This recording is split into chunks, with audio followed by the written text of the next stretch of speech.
Welcome back to some new r/malicious compliance stories, where people comply to the letter, but not the spirit of a request. I hope you had a great day. Thanks for all the likes and comments on the last video. And now let's start with the first story. It's called The Print Job. I was working at a major equipment manufacturer as a sysadmin. One day a salesman came charging into the admin area, frustrated that his report wasn't printing. So I checked the print spooler and saw a massive 140 megabytes print job clogging the queue. Now this was back in the days of text-based everything, so a report that size would have been thousands of pages long. I told him what the problem was, and he immediately told me to cancel the big print job because he had to get his report out. So I cancelled it. About 10 minutes later he was back, even more frustrated. My report is gone. You told me to cancel it. Did you think I was going to cancel someone else's print job on your command? He wasn't happy, to say the least. At this point I pulled up his keyboard logger, which he didn't know about, and checked what he actually tried to print. It looks like you were trying to print every sale made by every person for the last 5 years. That would explain the 140 megabytes print job. Of course he wanted me to fix it, but as a sysadmin I had no access to modify the Oracle database. My job was just to run the nightly backups. You'll need to talk to the database admin. A little while later I got a call from the lead database admin. Why does the salesman have command line access to the database? I had no idea. So I checked the keyboard logger again and saw that he had logged in as a database admin that left the company. That account was immediately disabled and the salesman got fired. The next story is called Railroad Compliance. I'm a train driver in Europe. During a typical early shift, we were usually driven from our depot to the train yard by a van. This yard was quite large, stretching for kilometers with countless tracks. Every day, each and every train set and locomotive goes through a thorough inspection. Safety systems, brakes, everything is tested extensively. And we take these tests very seriously. If something were to go wrong, we'd be right at the front, literally. That day, one of the final tests failed. I couldn't resolve the issue myself, and the help desk didn't have an immediate solution either. So I called dispatch for instructions. At this point I was about 20 minutes away from my scheduled departure. I was supposed to leave the yard empty, without passengers, to drive to my departure station. Hello? Train 1234 here. I'm experiencing technical issues and cannot depart from the yard. Okay, fine. With a spare on track L7. You can take that one.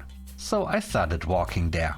L7 was about a 15-minute walk from where I was standing.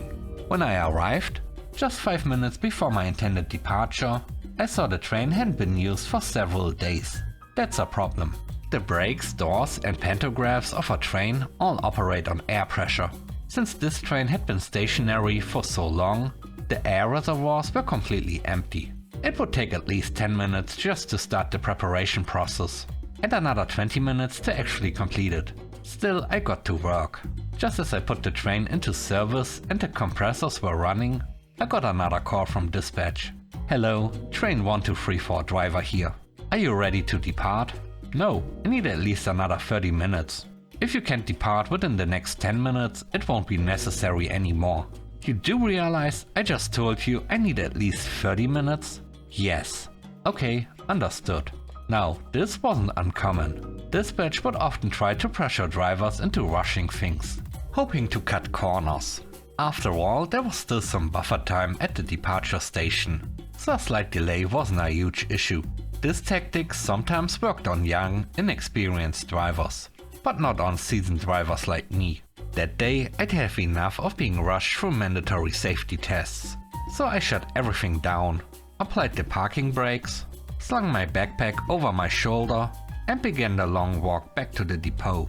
After all, the instructions were clear. 10 minutes. Otherwise, it wasn't needed anymore. Half an hour later, I got another call from dispatch. Is there a problem? Your signal is open, but your train isn't moving. No. I'm walking back to the depot on foot. But you told me you needed 30 minutes to prepare the train.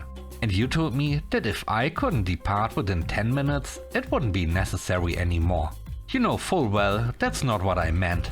I'm expected to follow instructions, not read minds. A few days later, my direct supervisor, a veteran who always stood up for his team, called me into his office. What was the problem yesterday? He gave me a big ring. I honestly don't understand it myself. I was told that if I couldn't depart within 10 minutes, it wouldn't be necessary anymore. I needed at least 30 minutes, so I drew my own conclusions. I gave him a big ring in return. Dispatch says you? Since all calls are recorded, we can easily check what dispatch told me. I never heard anything about it again.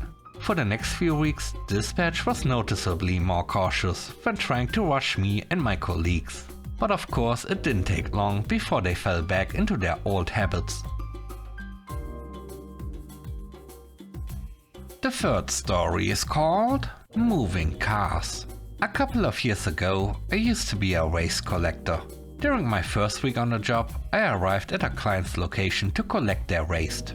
The bins were down a narrow path, a building on one side, parked cars on the other. As I carefully tried to avoid the cars, I accidentally knocked the end of the guttering off the building. I didn't think it was a huge deal, until the manager stormed out. I just had to replace this whole gutter because of one of your team.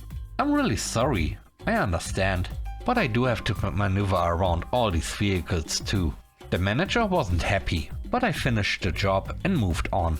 The next week when I returned, I decided I wasn't taking any chances. I stopped at the front of the alley and went inside to have every single car moved before I even started. It took 15 minutes of waiting, but oh well. And I did this every single week until I left the job. Even if I could technically squeeze through, I made sure to pull people out of meetings to move their cars, just to be extra safe. The process never changed, but I have to admit, there was a small sense of accomplishment knowing I was getting paid hourly, while others had to take time out of their day to accommodate the request.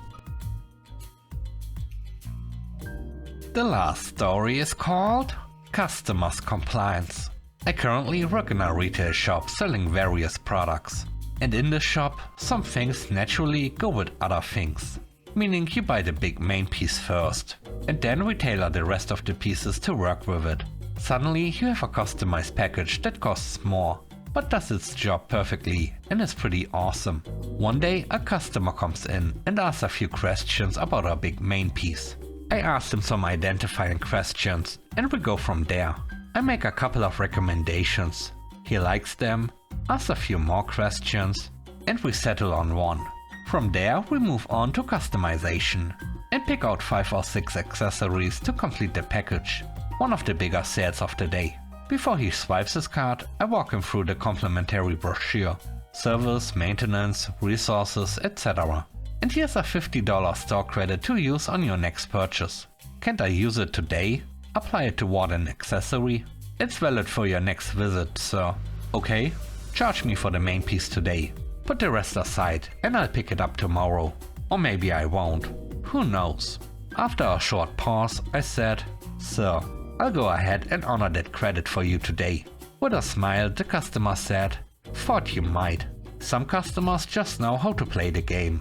And sometimes it's best to just go with it."